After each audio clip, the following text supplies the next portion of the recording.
Okay, we're live. Hello, everyone. We are going to get started here really quickly. Just right now, we're letting everybody get logged in. So excited to have you here today.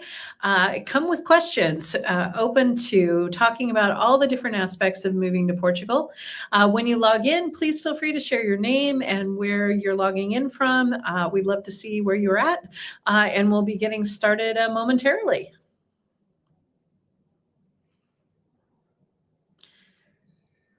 We start early.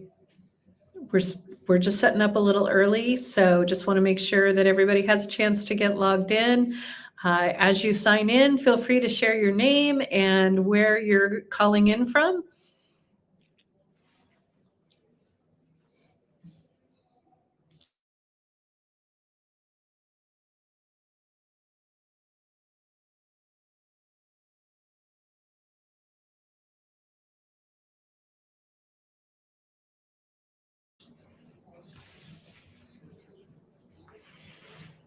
You can still talk. All right, so we are going to be talking today about really anything. Hey, Judith, hi, Ed. Great to have you here. We're going to be just answering all the questions that we can today about moving to Portugal, questions you may have from everything from securing housing to moving with families, animals. If you have questions about the culture and living in Portugal, really excited to be able to jump in and help you answer those. A little bit about my background. I am the CEO and co-founder of Portugal the Place, and our family relocated from Oregon. So we are really excited to be on our 5th year in Portugal. So we've navigated a lot in this period of time between COVID and changes that have been going on all around the world. We've seen quite a bit. So we can jump in there and answer as many questions as possible. Hi, Aaron. Great to have you here. So Somerville, Massachusetts. Clyde is my husband, and he's from Boston. He's actually raised in Charlestown and knows the whole area around there. So welcome from Massachusetts. One of the things that we really like to talk about is keeping it real. So having conversations about things that can feel difficult. If there's something you've been wanting to ask, something you're concerned about, there's a lot of different elements to moving abroad. So really, we welcome the questions. Feel free to send them in the chat. And Fiona is working here with us off the screen. So she will be boosting up questions as they come in, and we're just going to be chatting about this process. Welcome from San Antonio, Texas. Great to have you here. So glad you could join us tonight.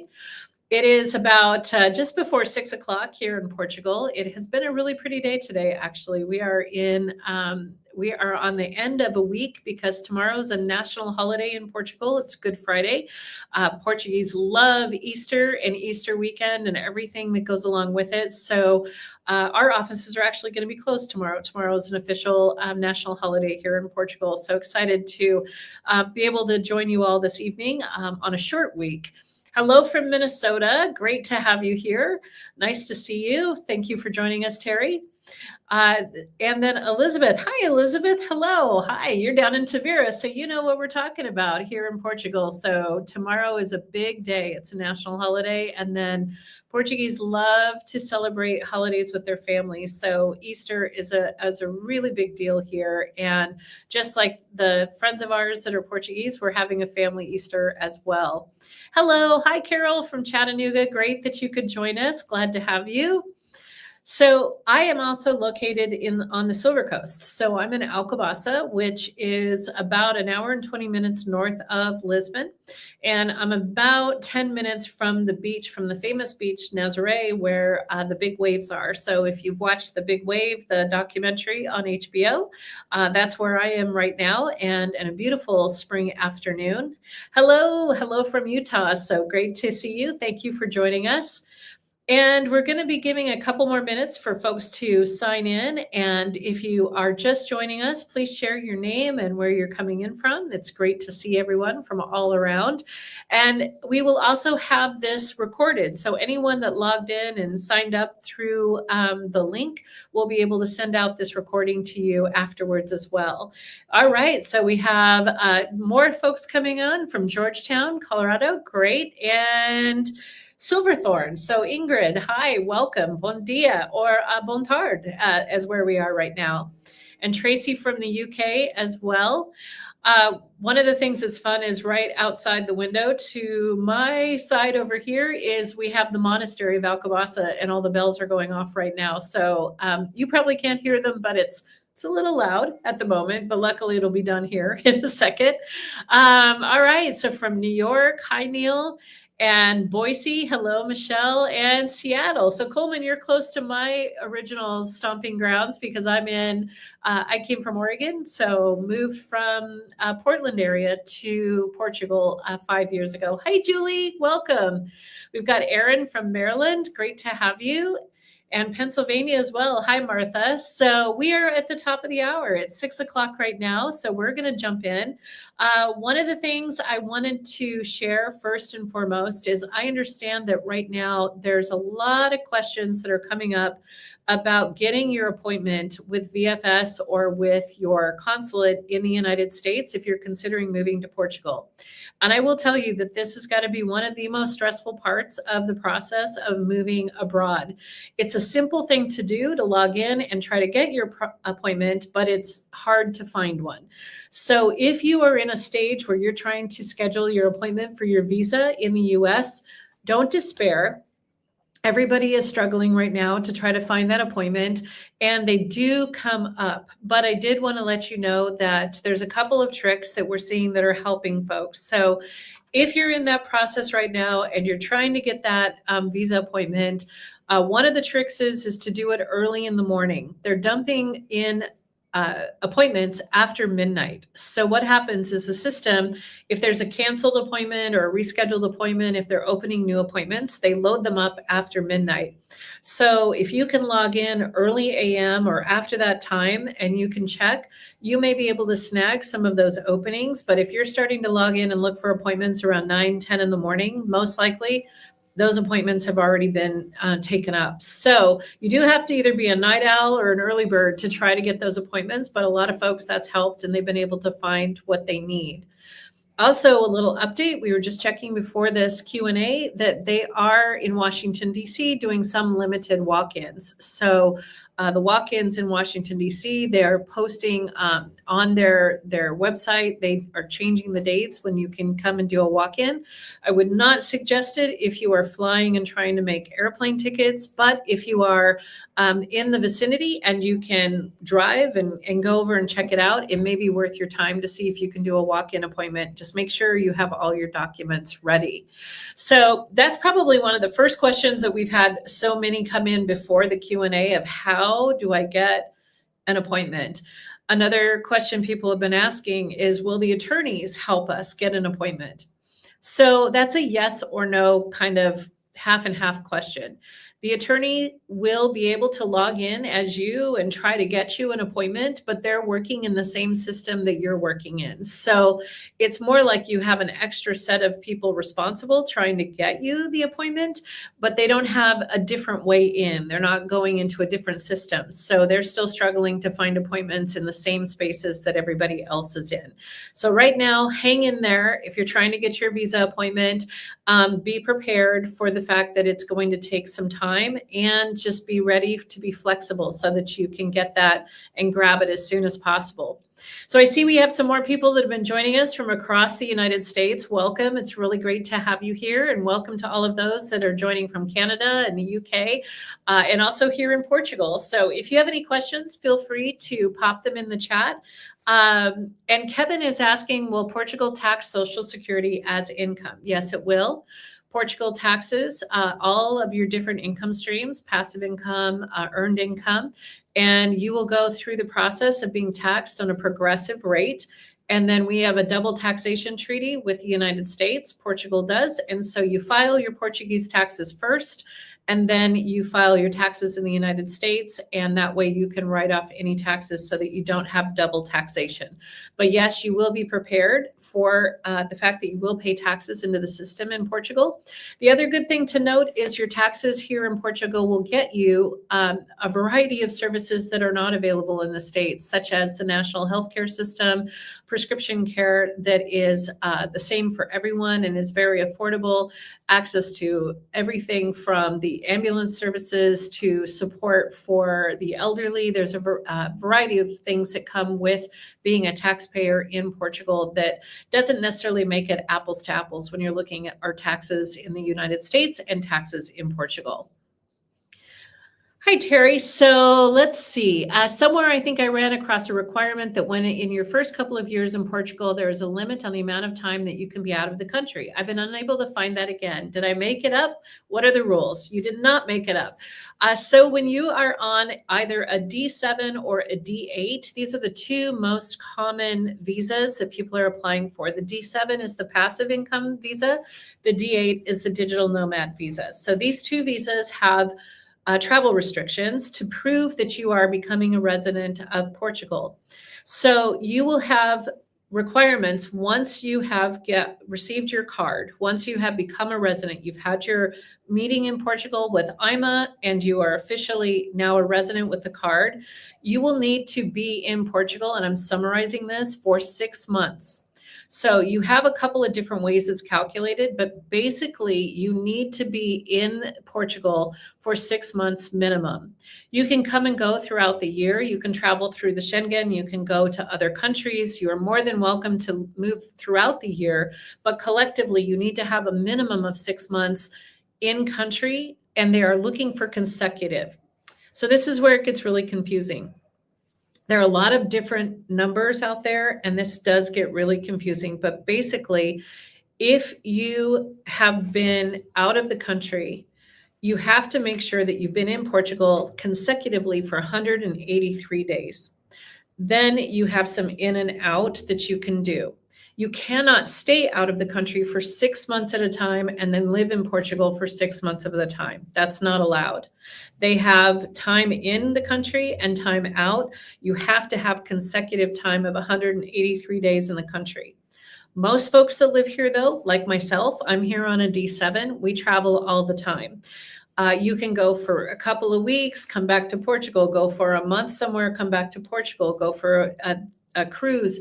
If you're traveling and moving around like that, it's not a problem. Where you have issues with leaving the country is if you're trying to maintain 2 residencies, because that is literally what they don't want you doing. If you apply and are approved for the visa, they expect that you live in Portugal more than 6 months of the year and that you are not a resident somewhere else. It gets complicated, I know, for sure. So Aaron's asking, do we need health insurance in both countries if we go back and forth once or twice a year? I am able to leave if one of my parents is ill or ends up in the hospital. Are there any bank accounts that don't charge fees? Okay, so Aaron, I'm going to break yours down in little bits here because those are lots of different questions. And thank you. Those are great questions. So you will need private health insurance in Portugal. That's a requirement to be here on one of the visas. When you go back to the United States, if you're a US resident, for example, you can buy travel insurance that will cover you. You're not required to have it in both countries, but if you're going to go back to the US, your Portuguese health insurance would not cover you necessarily for emergencies, prescriptions, things like that. So having travel insurance when you go back to the US would be recommended. You can leave if one of your parents become ill or end up in the hospital, for sure. They will make exceptions to these travel requirements if there is a documented emergency. We've had clients whose daughter has had breast cancer and they had to go back for 4 months and take care of the children during the chemotherapy. They wrote a letter, had the documentation from the doctor, and they gave them a waiver and it didn't affect their visa. So in cases of emergencies to do with health of immediate family members, you can absolutely apply and be given that opportunity to go and be with your family. There are not any bank accounts that you sign up online for that don't charge fees, because the very fact that they're navigating so much paperwork to set you up online, they're going to charge for that service. One thing to note, and people don't realize, is for a European bank account, to set up a bank account for an American is double the amount of work as any other country. The United States requires so much reporting from the bank on income and who's got money where and making sure that they're not missing a taxable opportunity, that it's a huge amount of paperwork for a bank to create a bank account for a non-resident. when they're not living in Portugal as a resident yet. Once you become a resident in Portugal, you could look into some of the banks that have different options where you get almost no fee or very close to zero or very, very low. But for those of us that have to open a bank account for the visa process, you will be charged fees.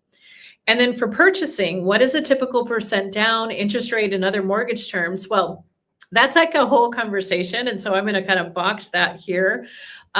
There are some really great opportunities for mortgages for people from foreign countries in Portugal. The mortgage process in Portugal has three pieces you really need to understand.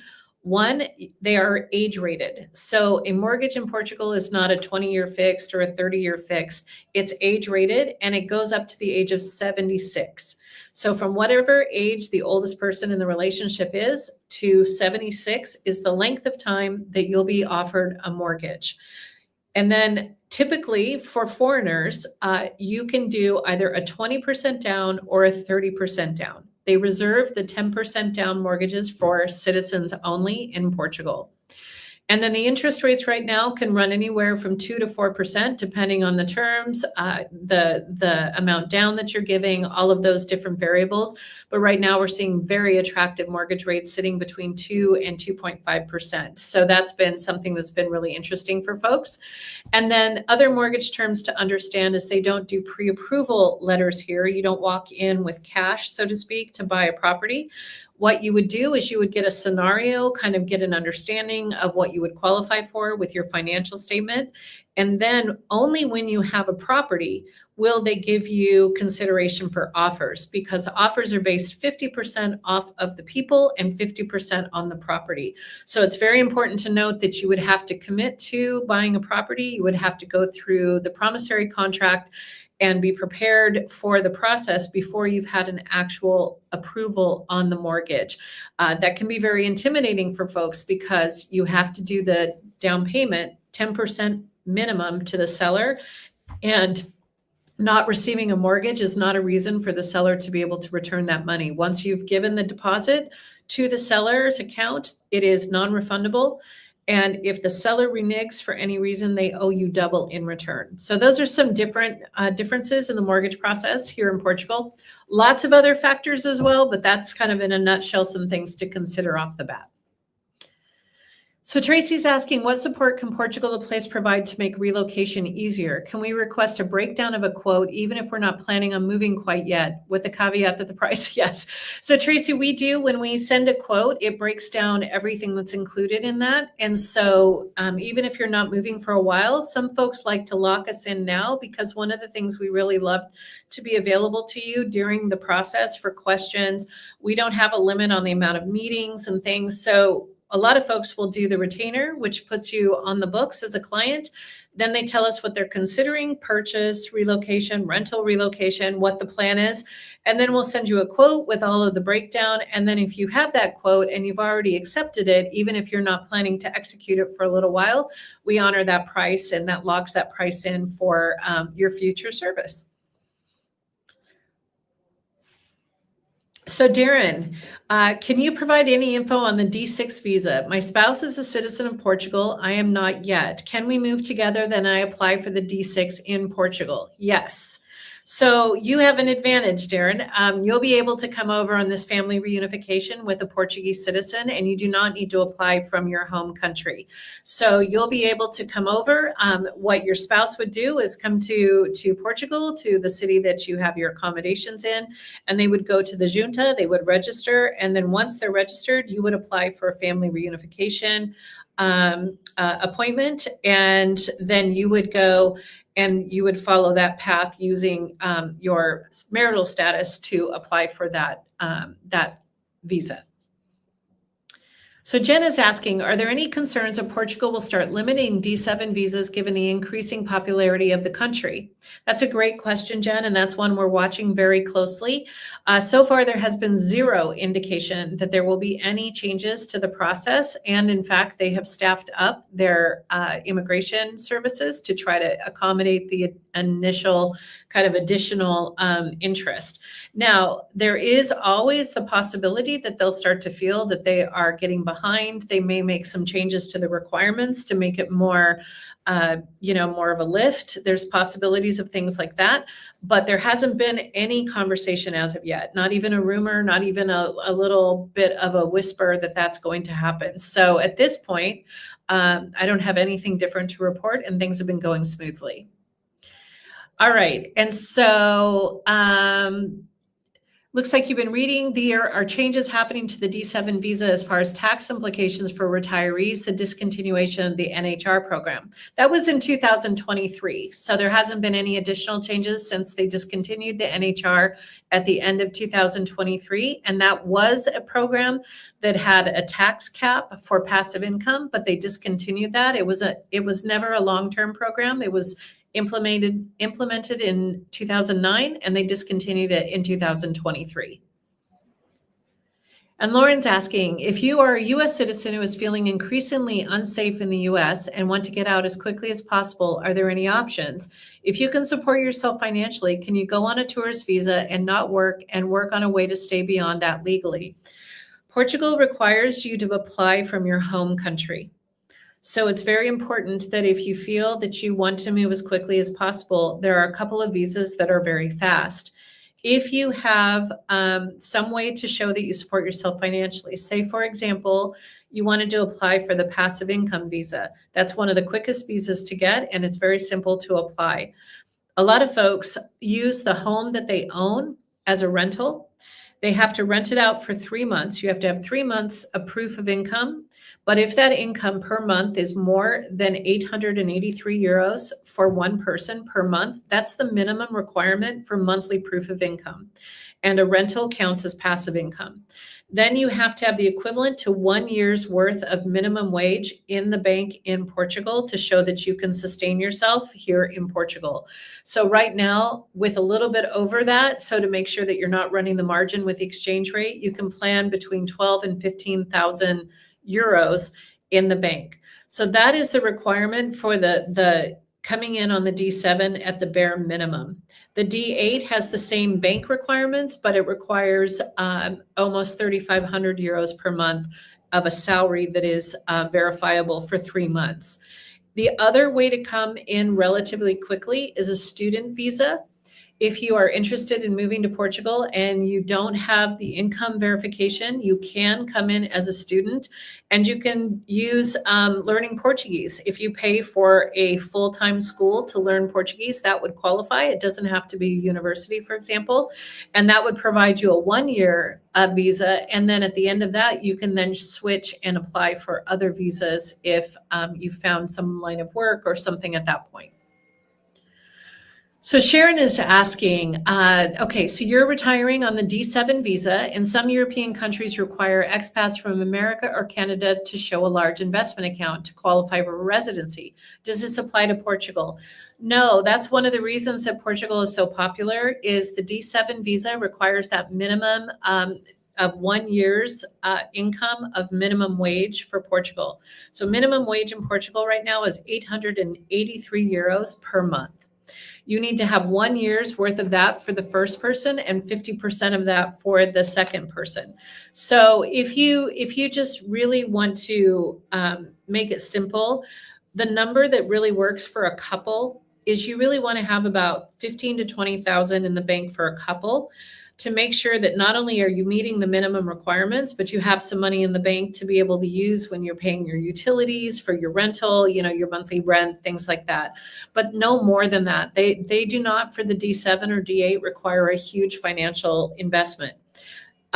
Portugal, if you do want to do the golden visa, which is the one that doesn't have the residency requirements, then that is $500,000. That's 500,000 to start the process for the golden visa. So Lisa's asking, you're going to be applying for the D7 and your wife is a little younger and still has her business she can run remotely in Portugal. Would her visa be joined with my D7, or would she need her own digital nomad?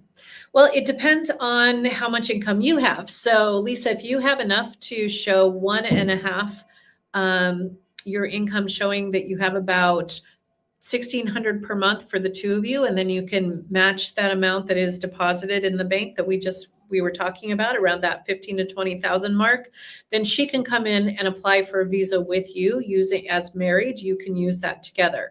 If you don't have that standalone by yourself, then she would need to be looking at applying separately for a different visa verifying her income. So Ingrid is asking, do you know if Portugal has a transfer fee associated when purchasing real estate in Portugal? So there's not a transfer fee. The cost that you have when you purchase in Portugal, these are the fees that you will expect. Any home that's sold in Portugal anywhere has an 8% stamp tax. This is two taxes combined together that they refer to as the stamp tax. And this is 8% of the purchase price. That is on top of any home sold in Portugal.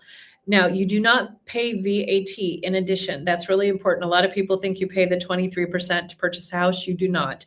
The only thing that you have from a tax perspective on a purchase is the 8%.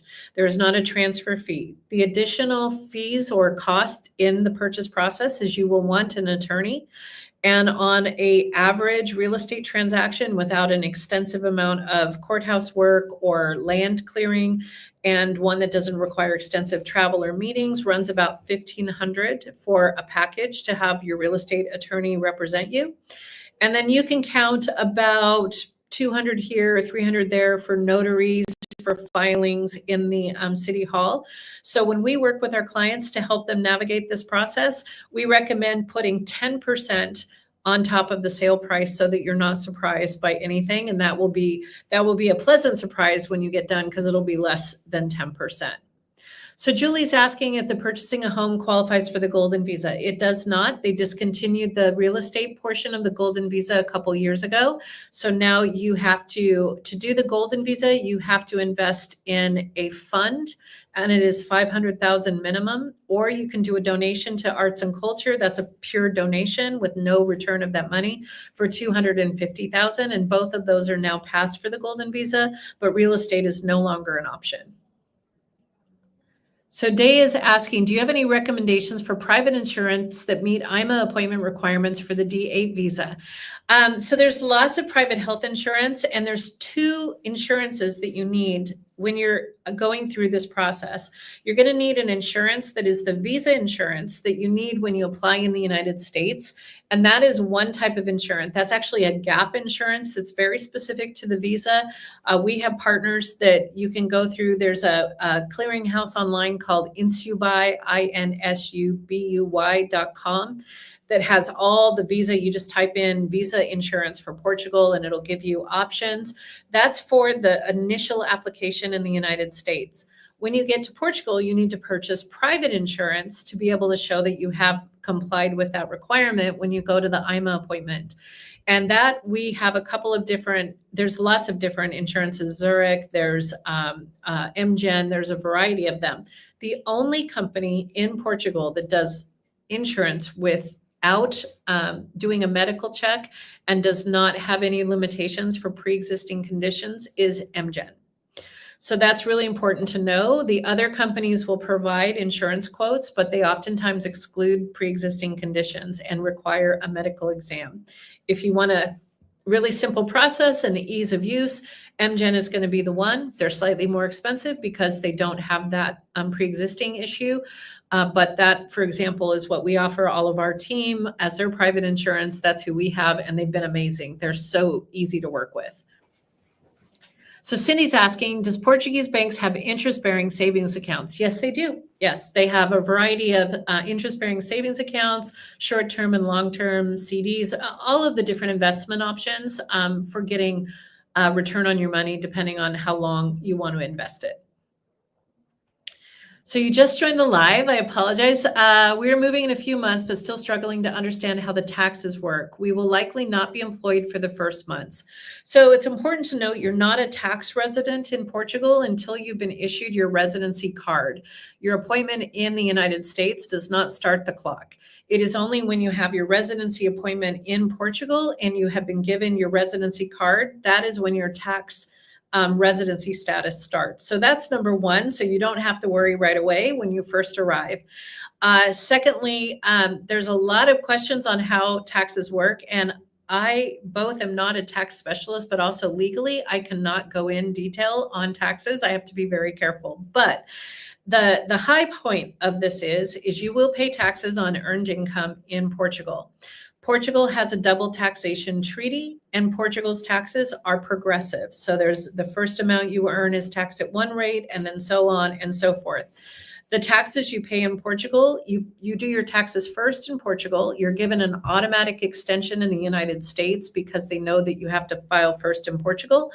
And then you use the taxes you paid in Portugal to do your taxes in the United States to show that you don't need to be double taxed. There are deductions for being an American abroad. The double taxation treaty, you can write off certain things to do with the move. It's very important, and we have referrals and partners that we can refer you to, but it's very important that you hire a professional that is experienced in cross-borders taxation, because a lot of tax specialists in the US don't have any idea about Portuguese taxes and vice versa. So as an immigrant to a foreign country, whether it's Portugal or anywhere else, it's really important you invest the money in a cross-borders tax specialist that can file everything for you and make sure you've gotten all of your deductions. It's worth the money to spend. And Brooke is asking, can you talk about the rental market? I'm wondering if they are turnkey.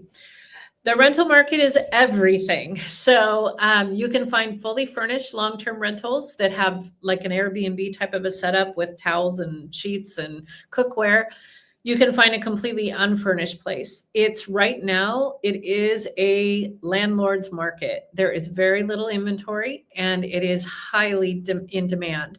So if you're looking for a fully furnished with everything, just come in, drop your bags and start living, that's the most in demand and that's the hardest to find. And it really depends on the area you're looking. You may be more likely to find that in an urban area like Lisbon or Porto, perhaps the Algarve. But if you're looking in other areas that are a little bit farther out, less urban, those can be harder to locate. So the best thing you can do is be prepared to be flexible if you're looking for a good fit. So Lisa's asking, we will be staying with friends who are residents of Portugal. When we apply for visa, is their address as our residence acceptable for showing residence in Portugal? No, you have to have, so this is really important. There are 3 ways you can apply for the visa with proof of accommodation. That's one of the key pieces in the visa applications, whether it's the D7 or the D8. You have 3 different ways you can come in on this. One is having a purchase in process. So that's having a promissory contract that shows you're buying a house that you will be owning by the time you move to Portugal. The second way is with a long-term lease agreement, a 12-month legal and licensed lease that is registered and you've paid the deposit on. That is the other requirement. The third way, which is a less used way and has some implications for the person doing it, is what's called an atestado. An atestado is a document that your friends would have to prove that they are long-term residents of Portugal, that they have an established portal on the finance department, and that they are taking fiscal responsibility for you and registering you living at their address. So it's not quite as straightforward as just staying with a friend and using that address. It's a legal document you have to have them draw up with a lawyer in Portugal that will go with your visa packet. And if they rent and they don't own, it can be difficult. So it's really important to understand what their status is before you plan on using them for your resident. So Coleman, you mentioned a salary requirement for the D8. I make significantly more than required, but it is primarily variable commission income. Is that acceptable? Yes. So there are 2 ways with the D8 that your income can work. You can have it as either a contract with a company where you're on a W-2 and it's all strictly documented as salary, and you have to have a letter from your employer saying that you can specifically work in Portugal, not just remote, but it has to say that they will honor and obey the employment laws of Portugal. The other way is to be a freelancer, a 1099, a freelancer. And then if you're receiving commissions, variable income, if you have fluctuating clients, you back it up with your deposits in your bank account, your tax returns, and showing that you have consistently met the threshold for the income. Some months will be more, but never should you have months that are less than the minimum required income. Okay, so Shalimar, sorry, would really love to get this answered. We're leaning towards shipping our belongings in a container. Are there any custom fees, restrictions, or cost traps to know about? At what point do people find it's actually more cost effective to buy new once they arrive? Well, that's a loaded question, and I can understand your concern because it's really all over the place. There are so many ways to do this. You can do you pack, we ship. You can do door-to-door, full-on concierge-style moving services, and some things in between. So the first thing is if you have applied for your residency and you've gotten your provisional residency permit issued that allows you to move to Portugal, that's that first step. After you've had your appointment in the US, you get that initial permit sent to you and put in your passport, and then you move to Portugal. You register your address, you get what's called a bill of lading. You get a registration of your address. That you will send to the shipping company, and the shipping company can then ship your goods without any custom fees. It gives you like a one-time get out of jail free, don't have to pay any customs or duty on the items you're shipping in because you are relocating. So that's the proof that you've relocated, that you're not just sending things to another country. U-Pack We Ship in certain states also has some options of doing it before you have that documentation. So depending, California, for example, there are some options to be able to set it up so that you don't have to pay those import custom fees as well one time. You have one time to do it to avoid these fees. Restrictions, yes, firearms, absolutely. Certain kinds of antiques, certain kinds of wine, for example, you have to put extra riders on. Antique vehicles, things like that, those will also have some additional costs or restrictions on them. So depending on what you're shipping, that will change what you may or may not be allowed to send, and that can change the cost. The other cost trap, I guess, would be is remember, it's always a quote. It's never exact. So if the cost of fuel goes way up, if the cost of tankers, like during COVID, for example, all of a sudden there were just no ships going abroad. So everything had to be stored for long periods of time, and that makes quotes go up, for example. Be prepared for the fact that things can happen and that they're giving you an estimate of what it's going to cost. But in our experience, there's usually a fluctuation, and it's usually more, not less. So be prepared for about a 10% beyond what they quote you. And then hopefully that's not what you end up with. But that's what we're seeing is that they give you an estimate, and then based on fuel fluctuation, timing, all of the different things you're paying for, it's going to go a little bit beyond what they quote you. The other thing is a lot of people don't ship a full container. Here's something that a lot of folks don't know too if you haven't lived abroad. In Portugal, for example, a lot of American furniture doesn't fit in a standard apartment or villa in Portugal because the dimensions are different. So for example, a bedroom in the United States may be 10 by 10, 12 by 12, it's square. It's a nice square. We're used to that design. In Portugal, they're more of a rectangle. They're longer and more narrow because most Portuguese homes have closets with closet systems in them with drawers and shelves and hanging. So there's no anticipation of having any other furniture in the room except for a bed and 2 side tables. So with that, our beds are completely different dimensions than Portuguese beds. So a bed that here we have like double queen king in the United States. Here you might have 150 by 160, 160 by 180, 180 by 220. And so it varies. Every kind of bed is a different length because the rooms are a different design. So sometimes it doesn't make sense to ship large furniture, especially California kings. That's really rare that you're going to find a bedroom that's going to fit comfortably in. Again, dining rooms are different shapes. Living rooms, really big, oversized couches and things really oftentimes don't fit to scale in the properties. Everything in general, unless you're going really high-end luxury, places are more streamlined. Places are going to feel smaller, and they just don't build in the same way that the homes are built in the US. So Megan's asking if there's any recommendations on whether to bring a vehicle or buy in Portugal. It's just a typical family vehicle, not special in any way. That's a great question. Most folks don't bother to bring their vehicle. By the time you go through the inspections, by the time you have to make the adjustments to the emission system, to the lighting, to the safety features on the vehicle, it just doesn't become worth it. The price just cancels out any savings. So most folks that ship a vehicle, it's because it's a sports car or it's a special car, some kind of antique or some kind of special vehicle that they have. Buying vehicles in Portugal, you do pay the VAT here. You do pay that 23% tax on the vehicle. But if you buy electric or hybrid, you actually get a incentive and they will not charge you that tax. There's also a lot of pre-owned vehicles with warranties and lots of support and checks. It's very possible to find a variety of vehicles, especially ones that you don't see in the US. So there's a lot of choice. But it is tough because most of the time a standard family car, by the time you've done all the shipping and all the inspections, it doesn't pencil out. And just buying a pre-owned vehicle here, especially if you drive a stick shift, if you're comfortable with a stick, you'll get a really good price on a car. It really ends up being just an easier process. So Judy's asking, we have 2 larger dogs, about 70 pounds each. Understand there's no quarantine yet. How does the process work?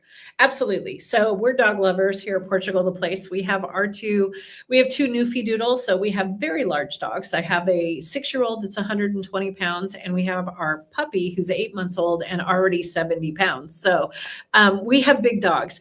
And we brought our big one, our older one, from the States. So very comfortable with this conversation. First thing to note is you'll need to identify with your veterinarian if they have the system that will register all of their paperwork, including their rabies certification with the international process. It's an electronic process. You just want to ask your vet if they can create the certification for traveling internationally. Most veterinarians do it now, and it's all electronic, but some of the smaller, more rural ones still aren't on the system, and you really want to get with a vet that can do it electronically. It'll save you don't want to do it all by hand. And then what you do is before you travel, 10 days before you travel, you need to make sure that they have all the they have a vet appointment and the vet has stamped the paperwork and said that everything is correct, that they have their certification for vaccines, the rabies, and that they're cleared for travel. You have 10 days, and this is really important. You have to travel within this period of time. Once you've set that clock, that's only good for 10 days. Your tickets can be on a commercial airline, and you can, depending on, with your dogs at 70 pounds, they would definitely be in cargo.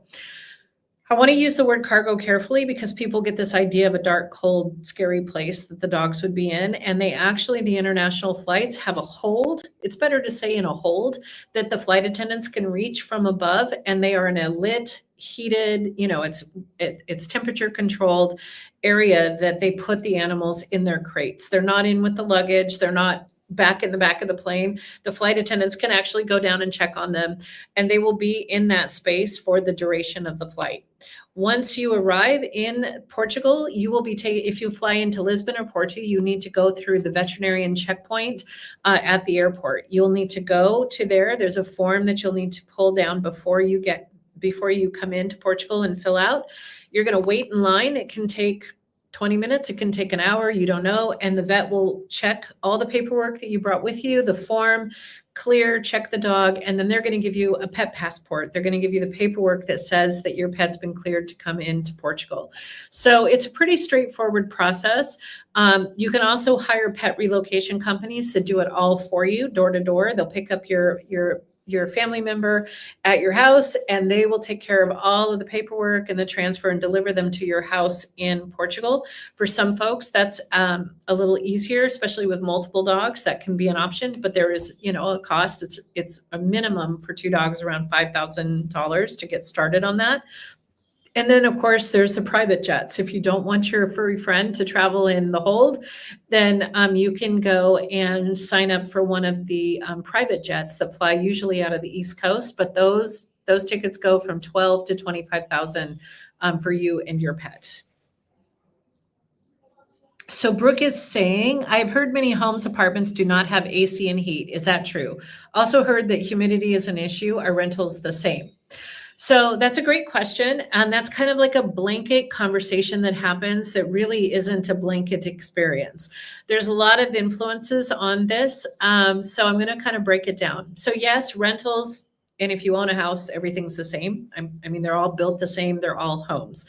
So in Portugal, homes are primarily built from concrete. And they're very, very stable. If you stay in an apartment, for example, you don't hear footsteps above. They're not thin walls. These are thick concrete walls, floors, and the buildings are built that way.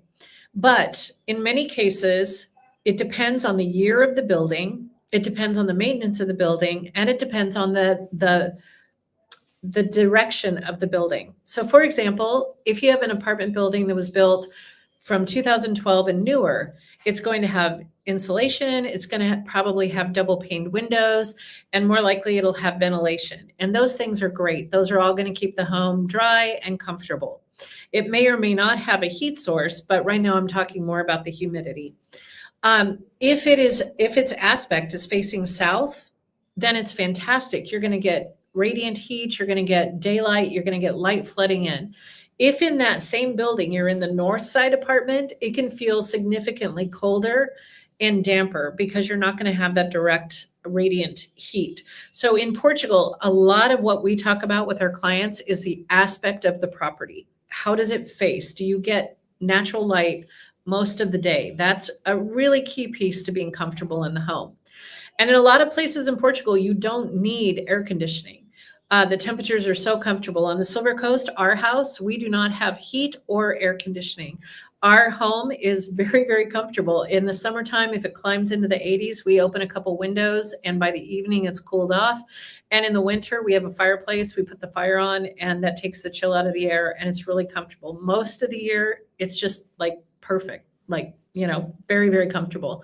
So it really does depend on the home, but modern homes are all coming with AC. And it's important to note in Europe, AC are mini splits and AC is heating, cooling, and dehumidifying. They're individual units in each room and they heat, they cool, and they can dehumidify. So that's important to note. If it says it has AC, it has heat as well. It's part of the unit.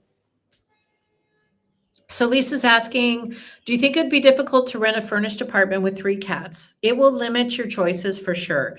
People that have furnished apartments get really worried about cats, with cat hair, and cats like to scratch and do all of that. And so we do find that we have less options for fully furnished for folks with cats than dogs, for example. So that is something to be considering.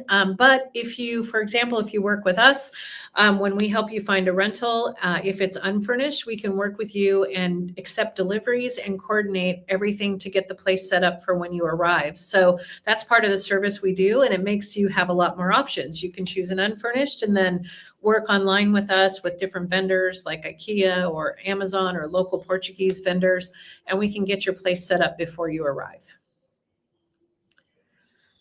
So are there any breed restrictions for bringing in our dogs? So there is the same list of breed restrictions that seem to be pretty common around the EU, including Staffordshire Terriers, Rottweilers, a variety of dogs like that that have been identified in Portugal as being dogs they consider to be on the dangerous list.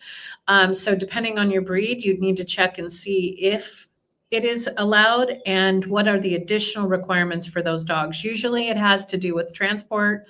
It usually has to do with extra veterinarian reports. And in some cases, they may or may not decide to allow. So that's an individual experience that you'd want to check depending on the breed of your dog. What about laundry? Yes, so it's very typical to have a washing machine. That's absolutely not a problem. In Portugal, we have wonderful weather. So a lot of the places, including our house, only has a washing machine and we hang out our clothes to dry. I can't even imagine going back to a fluff dryer because now my clothing stays in such good condition and smells great because it's out in the sunshine. But more and more, we're starting to see washer and dryer combos. But it's important to note that a dryer combo is not a fluff dryer. It is a washing machine that goes into a drying cycle that basically is a water extractor. So it's it's kind of just spinning it and spinning it and spinning it until it's 95% or so dry. So it's very different than they don't very often, it's very rare to find an American style washer and dryer with the fluff type dryer, the hot air dryer. So Melissa is asking if she should keep her US address for US based investments or change everything to Portugal.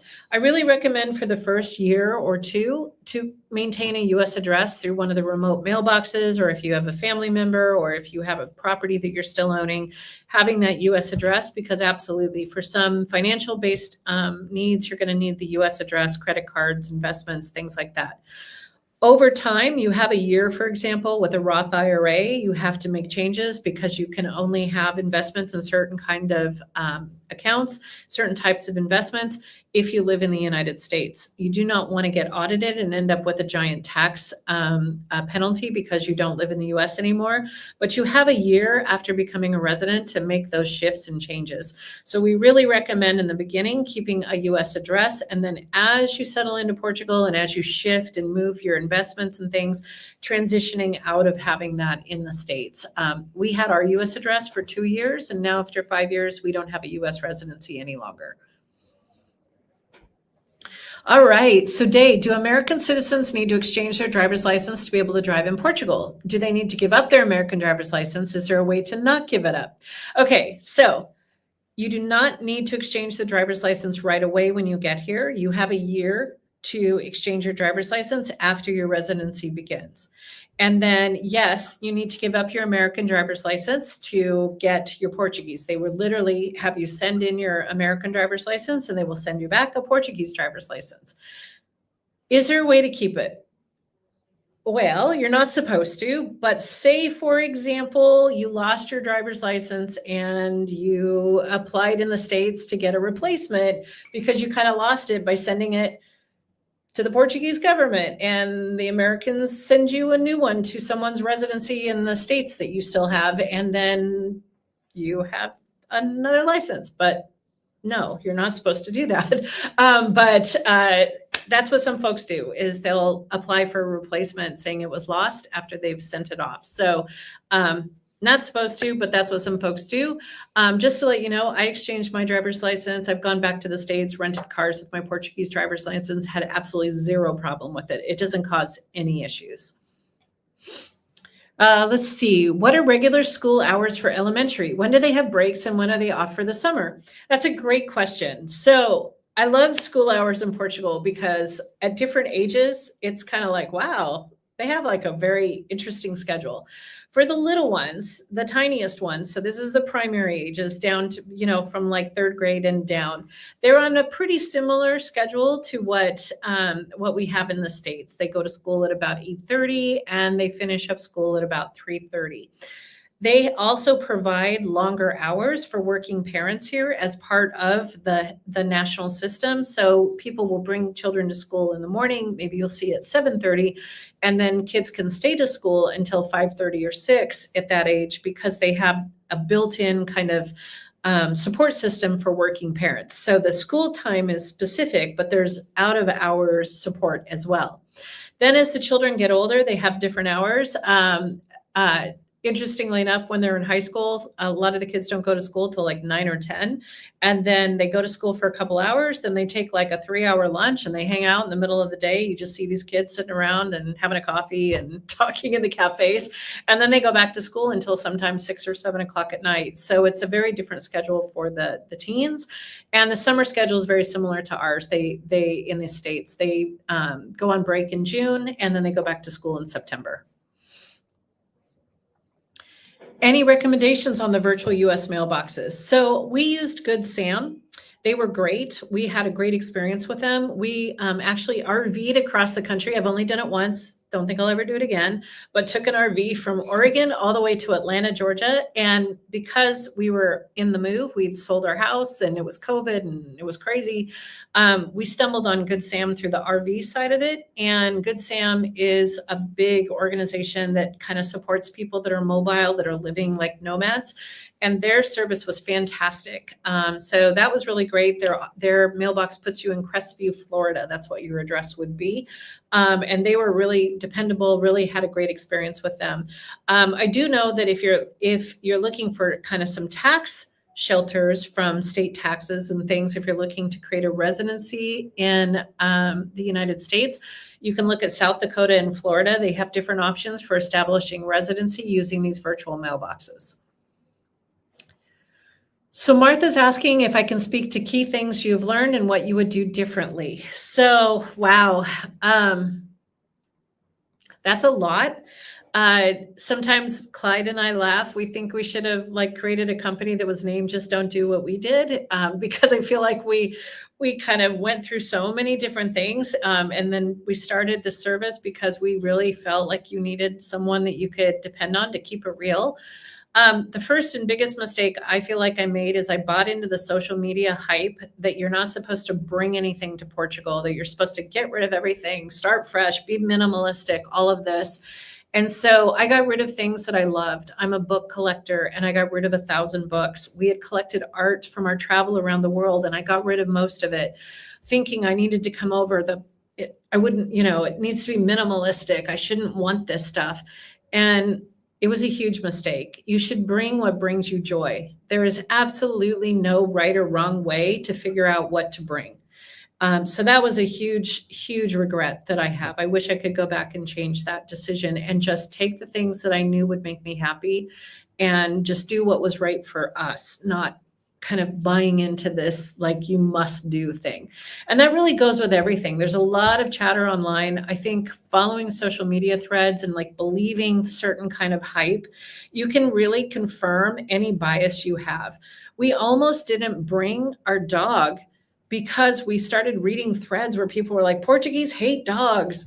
And I started thinking, oh my God, how would I bring my dog to Portugal? Portuguese love dogs. I've never been in a place that has so many groomers and so many veterinarian services and options for your pet. So it's really tough. Don't get sucked too far into these social media platforms. Really, try to keep yourself balanced because it can get a little crazy. The other thing for me is don't be afraid to be uncomfortable. Just prepare yourself that you're not going to be coming into a country that is different than the US. It's not going to be the same. It's not a cheaper version of your American life. You want to come over here and be like, I'm ready to be uncomfortable. The first day that you have to order a pizza online and you're trying to get them to understand that you want a margarita and you think you're saying it right. And they're just like, what? It's tough, right? There are so many things that are going to be really hard when you first get here. So it's really important to give yourself a break. Don't do everything the first 2 weeks you're here. You don't have to get everything figured out right away. And then just take a step back, really just breathe and remember why you want this change and this exciting new chapter. And just let yourself follow what feels right to you. So Tabitha is asking, what about electrical devices? Is it easy to buy replacement cords with EU plugs or should you stick to converters and power bars? Okay. Really great question. I'm glad you asked that. Anything that you have that has a universal power inside, like laptops, phones, things like that, you can go on Amazon or Best Buy or wherever you go, and you can order a new cord with the correct European plug. So anything that's universal that you can pull the plug off of the machine and then just put another one on there, that's great. And that's what you want to do. Bringing anything with an American plug and planning to use it with a converter and transformer is a very, very, that's not a good idea. Electronics, appliances, everything like that, they're going to eventually blow because they cannot withstand having that converter power for very long before you're going to burn out the insides of those machines or those electronics. So that's not recommended. Lights, if you have an antique light, something you've inherited, something that's really important to you or sentimental, you can bring a light fixture over and they can pull the cord and change it out for a couple of euros. It's not very expensive to do that. So, thank you, Judy. Yeah, I really appreciate your feedback and everything. It's hard. And I love knowing you guys are all out there. It's hard to kind of just talk to yourself because I can't see you all. But I really want you to know that it's really important to us that you're prepared for the reality of changing everything you know. And I would not go back in any way. I love living in Portugal. I absolutely think it was the best decision for our family. And we have so much richness in our life because of this new experience, but it's hard. There are days when I'm trying to get something done and I just wish I could communicate easily, that you get frustrated. There are moments where you're like, I just want that, whatever it is, like, iced tea or whatever that thing is. But if you're prepared and you can really embrace the change and make community, whether you work with Portugal the Place, if you're on your own journey, reach out and build community. Because I think the number one thing that causes people to struggle is isolation. So we're here for you. There are folks here that will support you and help you through this, but don't let yourself get isolated. That, I think, is the number one issue for folks when they move abroad. All right, one more question.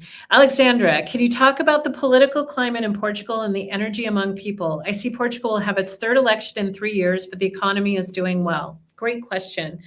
So yes, Portugal's economy is doing really well. It's been rated as the most stable investment economy in Western Europe. It's Dun & Bradstreet gave it a #1 rating for investment, and it has the strongest GDP growth of every Western country. So right now, Portugal's economy is stable. It's doing really well, and it's not a bubble economy. It doesn't feel like it's growing too fast either. It feels like it's very measured. In regards to the political climate, there's definitely a lot going on, and it's been a wild ride. There's a lot of consolidation of power right now, and there are some very valid reasons that both sides are kind of pushing one to the other. They need to do a better job with minimum wage. They need to get it up to at least $1,000 a month. They need to do better with affordable housing. They need to incentivize people to build affordable housing. And they need to do better with corporations. We're a corporation in Portugal, and our corporate tax is 48% of our income is taxed at 48%. The government that just lost this last election and is getting reelected had reduced it to 43%. So they were like corporate friendly. So there's a lot of pushing coming from the society to make these fundamental changes to help young people. There's been some really important things passed. They have mortgages now at 100% for Portuguese young people under the age of 32. They waive the tax so that they can buy a house. There's good things that are happening, but it takes time. As far as the energy amongst the Portuguese people, the weirdest thing about being an American in Portugal right now is they keep asking me how I'm doing. Because they see the news and they see what's going on, and my Portuguese friends and Portuguese connections are like, how are you doing? Are you okay? So they're very patient, very understanding, but a little frightened of the news that they're seeing out of the North America, with what's going on. So thank you again. Thank you, everyone. If you'd like to reach out to Oh, thank you, Tabitha. Thank you. If you'd like to reach out to Portugal the Place, if there's anything that you need to talk about, if you'd like to schedule a call, they're always complimentary. Please feel free to go to our website and schedule a call. We are happy to be here to help. We are navigating all of this with you. And as new things happen and things come up, we are staying abreast of it and trying to get everything out as fast as possible. Thank you again for everything, and best of wishes to you. I hope you all have a chance to follow your path. Thank you.